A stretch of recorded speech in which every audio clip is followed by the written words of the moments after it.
joined by Devin Kerr. We've had 3/4 of the first round of the quarterfinals played, but as many things are in the sports world, they've been halted on account of novel coronavirus, COVID-19, that has stopped all CONCACAF competitions for the next 30 days. We're going to bring you a statement from CONCACAF on the canceling or the postponement of many of their competitions. Given the constantly evolving public health situation and global concerns about the spread of COVID-19, the CONCACAF Council convened yesterday via a conference call. During the meeting, the decision was made to suspend all upcoming CONCACAF competitions scheduled to take place over the next 30 days. The following competitions have been suspended with immediate effect: the 2020 Scotiabank Concacaf Champions League, which we're here to talk about, the 2020 CONCACAF Men's Olympic Qualifiers, the first round of 2021 Gold Cup Qualifiers, and the 2020 CONCACAF Caribbean Club Shield. Now, they will continue to take more information into consideration as it becomes available, but for now, Devin, we have not even had the first legs played in all of the Champions League, and this has been something that's almost brought the entire sports world globally to a screeching halt. Frustrating for sure, and it's the USL Championship getting involved, MLS, English Premier League, everybody out there, and it's not the time to get political. Just be polite, be kind to others, take care of your family, and let's move on, right? We would think it's be as simplistic as that. Unfortunately, it's not, and I think the most important thing is people are learning from mistakes and situations that have gone on around the world and trying to better the situation moving forward. And it's remarkable just how many leagues around the world have stopped. Of the 5 major European leagues, Major League Soccer, you mentioned the USL, so many leagues have just come to a stop, and there's really no sports on right now. So what we can do is provide you something of an escape from what's going on around the world and talk about the CONCACAF Champions League we have had. And so we'll go ahead and talk about this quarterfinal stage. Again, taking a look at it, both games on the right side of the bracket, Tigres and NYCFC, Olympia and Montreal were played. Montreal losing at home by 2-1. NYCFC losing at home by 1-0 to Tigres. On the left side, we had Atlanta United losing by 3-0 away at Club America at the Azteca. The one game we haven't had was meant to be played on Thursday night. Cruz Azul and LAFC has been postponed until we get this thing back up and running again. But we want to take you through the 3 games that did happen this week, and we'll start with the game that happened on Tuesday night. That was Montreal Impact playing host to Olympia at the Olympic Stadium in Montreal. And the MLS side needed to get off to a good start against the biggest upstart package of the round of 16. And here, the opening goal, a header behind from Matias Carrillo into Jerry Bankson, who finishes with a plum. It was interesting. There was kind of a reverberating message for all of these matches. Tale of 2 halves, missed opportunities. Fortunately enough for Olympia, that didn't happen, especially in the opening 45 minutes. I actually thought they sat pretty nicely. They had a good, proper lines on the defensive side of the ball, and they picked their moments going the other direction, both of which were pretty much off restarts, going the other way. Bankston in the 15th minute, Ben Gucci in the 41st minute. Coming into the second half, you kind of went, okay, can this get back on it? Tyder had other ideas. 47th minute, what a rocket. Soccer Tyder with an absolute wonder strike. Laces through it, it slices across the young goalkeeper, Alex Guiti, who was in late attempts from multiple free kicks there from Orji Okonkwo, whose effort goes into the wall and eventually wide. And it's Olympia who get a 2-1 victory in that first leg. Now, Devin, that was a bad slip by me. We'll talk about it later. Devin, you wanted to take a look at how the Montreal shape changed from the first half to the second. So you actually brought something up to me as well, and we'll get to the back line in a second, but for me it was in the midfield and their willingness to kind of rotate things around. Specifically, Tyler, Victor Wanyama and Piet in the middle. And so this is in the first half, okay? Notice the difference where you've got Wanyama and Piet sitting next to each other. Tyler's basically got to rotate in the 10. He wandered a lot. And I like that out of him. He needs to be their playmaker. The problem is they didn't really have the lanes nor the assistance on the offensive side of the ball. Their movements going forward stalled out a lot in midfield. When you rotate into the second half, they go into a hybrid-type 4-back system. Corrales was kind of shifting on the left-hand side. Was he playing in the left-back spot? They were shifting to the right as well. So they were more, we'll say, traditional with a 4 in the back, but overloading in the middle. Look at Wanyama now. He's the lone midfielder holding, and you had the ability for Samuel Piet and Wanyama to kind of play off of each other. It was usually Piet going forward, specifically his relationship with Tyder. They created so many more opportunities in the second 45 minutes. And so when you come to the back line, when you get into the middle, it started to stretch the game a lot differently. They weren't as linear in their thinking, and it wasn't this A to B to C to D. It was A to C, C to B, so on and so forth. the imagination was there. Yeah. A lot more opportunities in the second half. And I think when you take a look specifically at the stats, Chris, we're going to throw them up and show everybody. The way that the stats broke down, this is first half. Now, the possession was there the entire time, but again, it stalled about 70% of the way down the field. Key movement here. Look at shots and shots on target. Okay, this is what went on in the first half. Now, of course, we know Olympia gets 2 goals. Frustrating, they go into 0-0 at halftime. Makes changes with Thierry Henry. Let's look at the second half now. Look at the shots. Watch this thing jump up. 15. Right. They had less possession, but they're so much more dangerous with that. My only concern here was there was, I think, 19 total shots. 13 of them were about 25 yards outside. So that's a little frustrating, pulling the trigger. And, you wondered, was there enough done in terms of overall frustration to go after Olympia's backline and their goalkeeper specifically? Goalkeeper gets pulled out. Yeah. You bring in second or third. We were trying to figure out exactly where he is on the depth chart. But did they do enough? No, and I think that's one of the biggest questions is did they do enough to test Alex Guiti, who came in as such a young goalkeeper? Now, the shots on target, in some ways, that is the manner in which you test them, is just see if a mistake can come from wherever. But ultimately, they didn't do enough creatively and with good chances to really test Guiti. Yeah, Jackson Hamel. Tabla came on. I thought he was good. Okonkwo was good as well on the right-hand side. Yeah. But again, it's these movements where they're getting good triangular passing. They got into proper spots, but they weren't going after the goalkeeper in a shorter vicinity. Everybody was more than willing to pull the trigger, and that's great. But it almost kind of like what you saw in the first half where A to B, B to C, use that example again. They got more imaginative in the second half, but they were still predictable. They didn't change it up. There wasn't enough movement in the box, and they're dangerous, and they just didn't challenge them enough. Now, the biggest incident that comes from the game that maybe could change the look of this tie is a shout for a penalty that comes from Montreal Impact and actually was originally given by referee Adonai Escobedo. We want to take a look at that incident one more time. It's a header from Anthony Jackson Hamel. Now, it doesn't look obvious on that initial shot, but there's an arm up from the defender. The referee awards the penalty. Thierry Henry was telling his side to calm down, and after consulting with the assistant referee, they decide to disallow the penalty and give it as a corner to Montreal. Was it the correct decision for you? So, for me, it's the correct decision. I don't think it's a penalty. With the arm, some people say it's an unnatural position of the body. As a former center back, when you go up, you can't jump with your arms at your side. Right. Let's get that out of the way.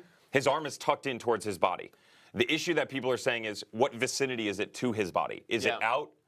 When I'm looking at it, I'm not seeing it. I'm seeing it as it's close to his body. He's in a turning motion. You can actually see his arm starts extended and then brings it in. You disagree. You think it's a pen? Yeah, I just think, so we're here, right? That's where his arm is, and it hits here. I just think that arm is too far out, especially now with the new... In terms of from the core of the body. Correct. With the new laws of the game, what they call the silhouette, what they call an unnatural position, that for me is out enough. And again, it also, there is a bit of optics. The referee gives it as a penalty. Yep. The assistant, who's much further away, decides, I'm going to overrule what you saw without the benefit of VAR, without the benefit of having seen it, and going to overrule your decision. So for me, it was the manner of the decision more than necessary. I do think you have an argument, right, to say that it wasn't a penalty, but the way in which they come to the decision was a little frustrating. I 100% agree with you, and especially if you take it in the terms of what we're deliberating right now, the proximity to the body, how close it is.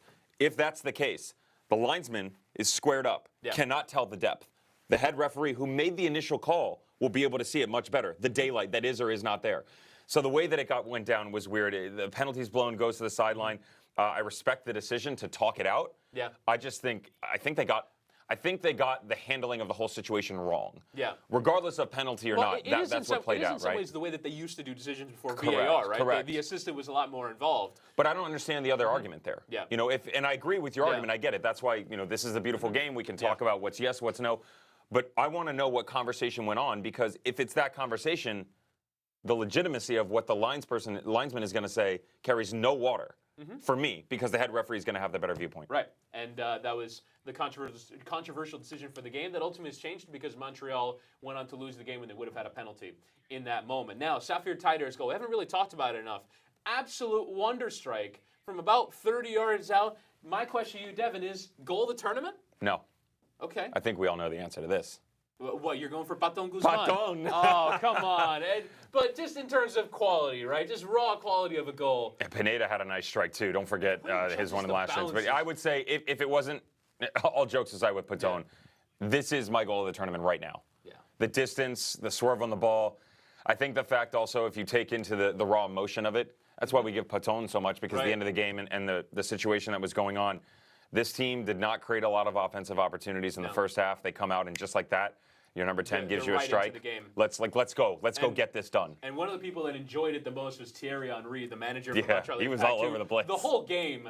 Whoever's directing the game and decided we need to put a camera on Thierry Henry, kudos to you, sir, because there are all kinds of reaction shots from throughout the game, reactions to decisions. We'll see one here, and he's having to go perhaps at his own play. I think it's Rod Fanny he's talking to there. A little bit of roll of the eyes. Then from the goal, I mean, the reaction is fantastic. Thierry Henry is quickly becoming the character of CONCACAF Champions League. For their return leg against San Carlos, that was when the fans were boycotting at Red Bull Arena, because it was so quiet. And I don't mean this in a bad way. You could hear Henry. The field mics were picking him up. And the things that he was saying and the emotion coming out of him, hilarious. They say a picture's worth 1,000 words. I'll take this video of him all day instead. Fantastic. I mean, you can run this video Chill, boys. all day. Calm down. Right. Calm we down. got a penalty, but everyone calm down after the award of the penalty. And he actually ended up being right, because the penalty ended up being disallowed. And I wonder if he had an inkling or if he just felt like we need to be calm for the penalty taker. But either way, Montreal lose on the night by 2-1 at the Olympic Stadium. We come back,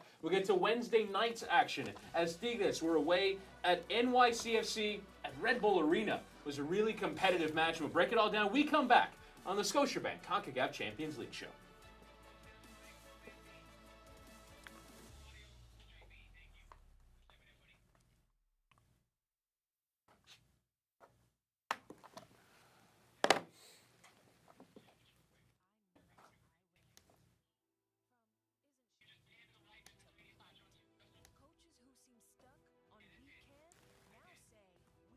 Did from women's football to every 90 minutes, I'm reminded we belong.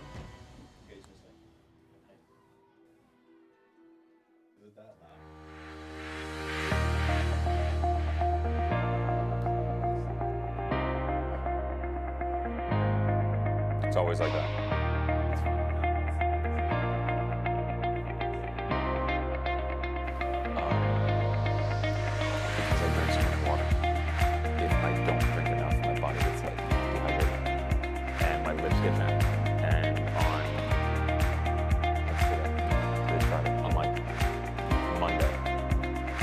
Thirsty when I went to bed. I didn't get a water, and I woke up in the middle of the night. My lips were so dry. I was so tired. I just went back to sleep, and I cracked a piece of my. You ever done that in the corner? And it's like affecting my speech patterns. Really? It's so much better now.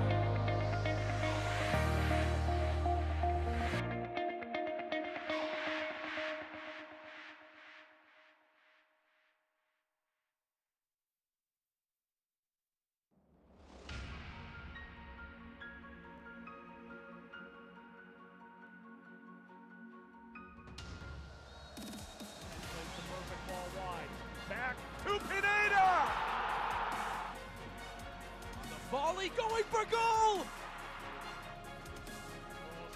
Rossi, oh my goodness! Bardak sends it in. Hit it out and it's in!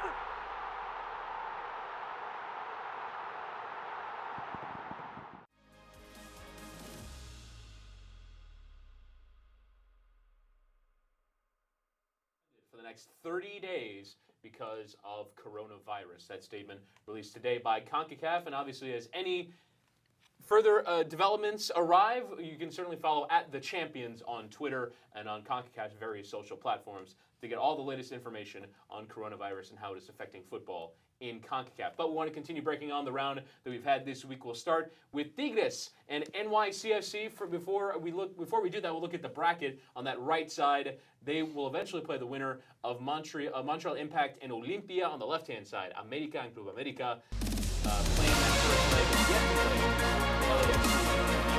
LAFC. We're going to have a look at the highlights from the NYCFC and Tigres match, and the chances are plenty in this one for NYCFC. That one spurred by Ismael Tajuri-Shradi. Good save there from Paton Guzman. Fantastic cross in the penalty area there from Javier Aquino. Guido Pizarro's header is just wide. Sean Johnson could only hope a bear into the side netting, and we'll get to the plentiful amount of chances that NYCFC had on the night. Mitrica weaving his way through Ayala and trying to play that cross. Alexander Mitrica couldn't quite find the run of the back post. Andre Pierre Gignac having his effort, take a deflection, but just you can see the width and the quality on that shot. And here the winning goal. Gignac trying to place in the bottom corner. Sean Johnson spilling the rebound and tucked home by Eduardo Vargas, who gets the winning goal just 15 seconds from the minimum of 2 minutes that were awarded at the end of the second half. So when we look at those, Devin, it's not just about necessarily the chances on either end. It's more for NYCFC how they dominated for the first 70 minutes of the game. Yeah, I think you and I can both agree that probably hard done by the result. The 1-0 thing, they played very, very well. I'll actually go further to say that this is the best going forward that we've seen them, whether in the tournament or in MLS. And there's been some variables there. The red card to start the season, the loss to Toronto, of course, and everything that's gone on. I thought the movements were pretty. Matarrita coming around the outside, Tinnerholm on the right. Good combination play with Matrica. I'd still like to see more out of Ring and Parks in the middle of the field. But the 11 that started did great. But you said 70 minutes, you know. There's so many chances. I'm a big stickler for not knowing results when I go into game prep. Sure. So I'd actually, in our conference call, I'd said to you, hey, do me a favor, don't tell me the result, blah, blah, blah. And I'm sitting back watching this thing, and I'm going, 70, 75, 80, 85, 90. I'm like, this game's over. I was gutted for this team to see that they gave up that goal in the 102nd or the 92nd minute, excuse me. So the overriding question from my vantage point is, was NYCFC better than Tigres on the night? And ultimately, when a lot of the conversation in Concacaf Champions League as it relates to MLS clubs is framed around, is there a big gap between Liga MX and MLS? I don't think this is necessarily the game to point to and start emphasizing that gap. NYCFC were right with them and had players to bring off the bench that could have changed the game. They just didn't. A little foreshadowing to Atlanta United, maybe? Well, yeah. That's a different conversation. They did very well for themselves, and the problem is sometimes there's no magic, right? It's kind of one of those things as a player, and I've been in this situation many a time where you step on the field, you're playing great, movements are awesome, all the feedback coming from your coach on the sideline, you're passing it around to the extra boys, and you just can't get it done. I've been into so many situations like that where you step in, it's ball off the post. We saw a couple. It seems like every single chance that you have, it just doesn't go your way, and that's kind of what went on for NYCFC. Don't think it's over by any means. Right. But this is a tall ask to go down there and go on the road and get 2 goals. I mean, I don't see them winning 2-0. You never know. The game could open up, and you take a look at the stats of what went on in the game and the way that the first and second halves broke down. Again, we said it with the Montreal Impact Olympia game, a tale of two halves. Tigres definitely grew into the game. The possession in the second half was crazy. They started dancing around the ball a bit more. NYCFC started to chase. Yes. And you could see the legs, the fitness start to come into it. That's the Tigres that you know. And just the frustration of they're going to keep the ball and you're going to keep, even if they don't necessarily go anywhere, you're just going to get frustrated that for 2 minutes you don't have the ball. Remember last week when we had Tyler Terrence on for his departing show, I said to them, I think Tigres is going to play him off the park. That didn't happen in this game, but my biggest issue was, I said NYCFC has not had to chase like they have before. Jump to the second half. Watch the possession, watch the shots. Same type of thing.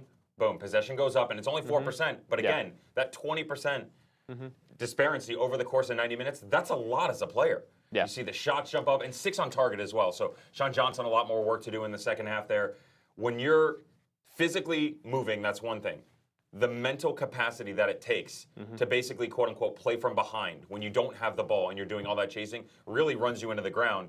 And you saw the attrition started to take place, and finally they were rewarded in the 92nd minute. And we talked to James Sands on Monday's edition of the Scotiabank Concacaf Champions League show, and he was saying that City are a club that from Manchester to Melbourne to wherever they have clubs, they want them to have the ball and dominate, and that's why when you're chasing the game, it's a bit more difficult. My question to you would be, from a team selection point of view, you mentioned Parks and Sands and that that overall setup, Alexander Ring in that midfield 3.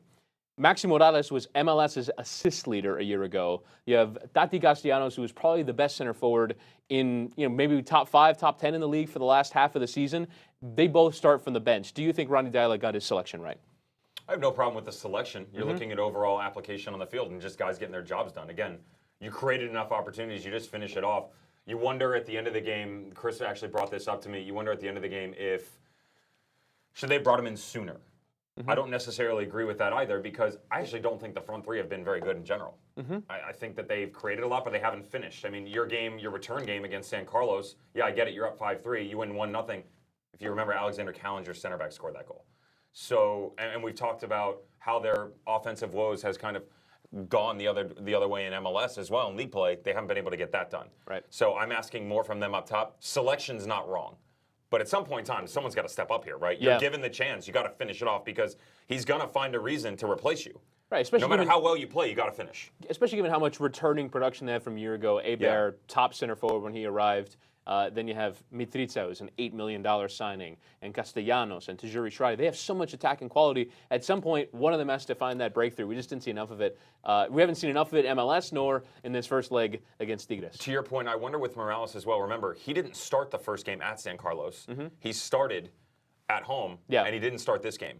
You wonder, is it load management? Is he not happy? Just kind of wonder behind the scenes. And they're very tight-lipped. They don't usually let that leak out. You wonder if maybe Ronny Deila prefers more solidity and the ability to press and kind of have a more mobile midfield than necessarily having Morales, who's a very out-and-out number 10 and plays that role in a very specific way, that maybe Deila prefers a more neutral 4-3-3 than an attacking one. But those are the things to be determined. One-word answer, does NYCFC still have a chance in the second leg?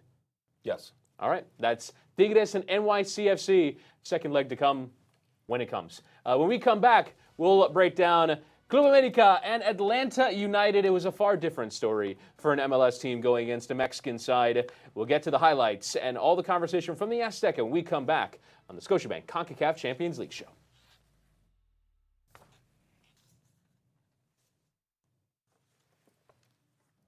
That was the hardest question I've ever had to answer. One word. One name. I am Nick Levin. I was like, man, don't say. I was like, yes, don't say anything else, Evan. Don't say anything else.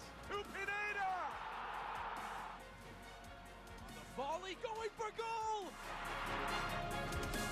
We'll see. Rossi, oh my goodness! Vargas sends it in. Hit it on and it's in!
I went from maybe I can to I know I will.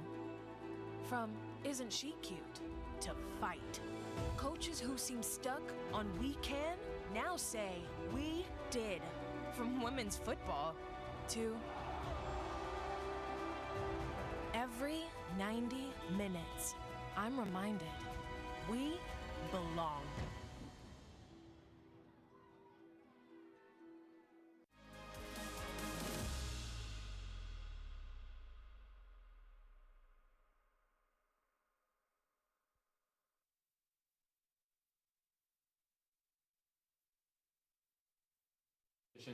Suspended for 30 days due to novel coronavirus. Now, Devin, there is one game we have yet to break down, and that is Atlanta United going away to Club America. It was a rough night for them, as we can bring you through the highlights of this one. And just on the night, it was struggles really from the off. The opening 20 minutes, Atlanta under constant pressure. Here, Gio Dos Santos finding a shot. And you talk about goal tournament candidates, Leo Suarez from range, and just a minute later, it was an onslaught. Henry Martin with a lovely through ball in behind there from Richard Sanchez. Great finish into the bottom corner, leaving Brad Kuzan with no chance. Then, about 15 minutes later, Bruno Valdez rising from a corner. He is great on set pieces. In the second half, Atlanta would get back into the match. Pity Martinez having all of the chances for Atlanta. That one blazing over. This one from a free kick. Somehow, and you pointed this out to me before the show, hits both crossbar and post before eventually staying out of the goal. And then another attempt off the crossbar. Some questions about whether or not Atlanta deserved at least one away goal from the match, but in the end, they lose by 3-0, and Frank de Boer's side have quite a mountain to climb. And Devin, I think these first half stats pretty well tell the story. They chased the whole game. It got better in the second half, but you also have to realize that Club America is sitting on a 3-0 lead. They had the luxury to sit back and kind of do what they wanted. Another goal from Bruno Valdez, their center back, making a name for that golden boot. Go figure, right? They did everything right. It was one of the more impressive performances we've seen in this tournament. Yes. And you and I can both agree. I thought you were spot on that you said, where's this Club America team when I see them? You know, you see Liga MX on a regular basis. Where's this Club America team? Because that's not what we've seen out of them so far. No, they're generally a team that plays a bit more conservative. They don't really keep possession a great deal as we take a look at the second half stats now and just have a look at how much they change. Atlanta grows into the game a little bit. They have 7 shots on target, which is pretty impressive, and look like they probably could have just about gotten the one away goal. But the dominance from America is not what we're used to seeing, and it's just more the sharpness, the quickness of passing, the willingness to get forward in the attack that I just don't see from them very often. But on the night against Atlanta, just swept them away. Isn't it interesting how the one question about Herrera coming in was, is he taking opponents for granted? You know, maybe just, let's just move on, move by. Yeah. But then they come in, quarterfinals, last 8, let's get it done. They looked beautiful from start to finish. I wonder now what this return leg looked like for Atlanta United, because you've got Joseph Martinez out, Franco Escobar's hurt. That's where you saw the biggest shift was on that back line where they still did the 5. You bring in Jeff Lorenovitz, with all due respect. I like him in the middle better. If you're going to use him, you have to put him into that Michael Parker, Starlington Nagbe type role where maybe he steers this team in the right direction. I don't want him on the outside. He did not have enough pace, and he got run off the park. Right. That's not a shot at Jeff Lorenovitz by any means whatsoever. It was just too tall of an order. And when you try and keep Brooks Lennon and Mulroney on the outside, they're speedy, but when you rely on that as your attack, you isolate those back 3, and it was just all over the place. That Escobar's a big loss. Yeah, you can tell Massive Franco loss. Escobar was absolutely missed there by Atlanta United. Now, we kind of want to get into here. This is more where the MLS alarmists would have concern about the performance from Atlanta United here. Was this just sort of a team that is not up for it, that is miles off of America, and that really establishes that, Liga MX is still the better league here? It's really hard because you don't have Joseph Martinez. That's you don't true. have Joseph That's a fair Martinez. point. You Totally don't fair have point. Escobar on the back line. It changes it literally changes everything. PT and Barco up top, those are your strikers. And the way that it looked, we already said, listen, don't change the system. Yeah. I'm not saying that by any means that Frank de Boer got it wrong. Hear me out here. But when you look at their league performances, they didn't change the system. They got results. Now, FC Cincinnati and Nashville are very different than Club America. Let's get that out of the way. But they looked themselves. They still created opportunities. They had Adam John running around up top. You don't have that same look here. Going forward, they weren't as dynamic. They were suspect on the back line. I don't like Mo Adams in the middle of the field next to Remedi and Emerson Hyndman. I think Hyndman and Remedi are more than capable of getting it done. That other person that steps in, though, is a question mark if you pull Lorenovitz to the back line. And it was a domino effect where it was one thing after another. And again, another team, we talked about sometimes there's no luck for NYCFC. They kind of dealt with this in the second half. They're still going to lose this game, but 3-0 and 3-1 are 2 very different things. Huge. You score 2 at home. They can win 2-0 at home. Yes. That's not an issue. Can they win 3? Yeah, in theory, they can win 3. And that's a big question, but ultimately, I think you said something that was really important, which is Atlanta United look like themselves when they play with a center forward. They didn't really. And Frank de Boer talked about wanting to set up. You're going away at altitude a short week after playing a league match, and they wanted to absorb pressure. It just doesn't seem like Atlanta United is built to do that. No, and just look at the team sheet right now, because even if you roll through the 18, obviously Rosetto's not going to get in there. You bring Adam John came on. in and then subsequently got John hurt. also played over the weekend, so that's a load management thing as well. You don't want to run him into the ground. He's your only 9 right now. Yeah. Basically. Along with J.J. Williams. Castro, no. Bello, no. J.J. Williams probably trying to figure out the system a little bit still, too. Con backup goalkeeper George Kimball. So they had Adam John and J.J. Williams. Why not, hear me out, start John, run him 45, switch Williams. Yeah. I just have fresh, hard running to try and just win long balls and try and hold up play for Piti and Barco. That's ultimately what you have to do if you're going to win this tie. Oh, I think the bigger concern here, though, is Escobar. Yeah. Right. Putting John in there because is it's one the thing, domino but effect. And that's the depth that we yeah. talk about with MLS clubs is, well, what happens? Yes, you have the money to put together a solid 11, but do you have the money to put together an 18-man squad that you feel confident in? And I think it's more that domino effect that led to problems for Atlanta. Well, the other argument here is Miles Robinson. Yeah. You have Miles Robinson, Yeah. that solves your problem. No, I mean, we're talking about an MLS MVP and an MLS Best 11 defender that they're missing. So it would be harsh to say, to make it an indictment of the league that they're missing these two guys because they're vitally important players. Something to think about, though, as this terrible situation with COVID-19 goes on. Yeah. It is time for these players to kind of get themselves back to normal, get the injury woes out of the way. You don't know when they're playing again. And when this game returns, it will return with a passion and fury that you have never seen from Atlanta United fans, who might be the best in the United States. I've witnessed it firsthand. I was there for the Open Cup final. You're there for 50, 60, 70,000 fans screaming. I mean, it got to the point where I had to change the mic in my ear because I couldn't hear the director and producer talking to me on the sideline. It's that loud there. That's overwhelming. So 3-0 is a tall ask. However, you go nick a goal in the opening 5-10 minutes, you're right back in this thing. And those guys, it's a 12th man, it's a 13th man. They push you on. And that stadium as well, the turf, they like the turf. The ball's quick. It suits them. So they're not out of it, but this is, I'm not a betting man. I wouldn't put money on this game. Right, and in some ways, it's a bit early to start talking about COVID-19 in the spectrum, in the spectrum of sports. But in some ways, we talk about how MLS teams come into the competition unprepared because they don't have a run of regular season games before the competition starts, whereas Liga MX are 6-7 matches in.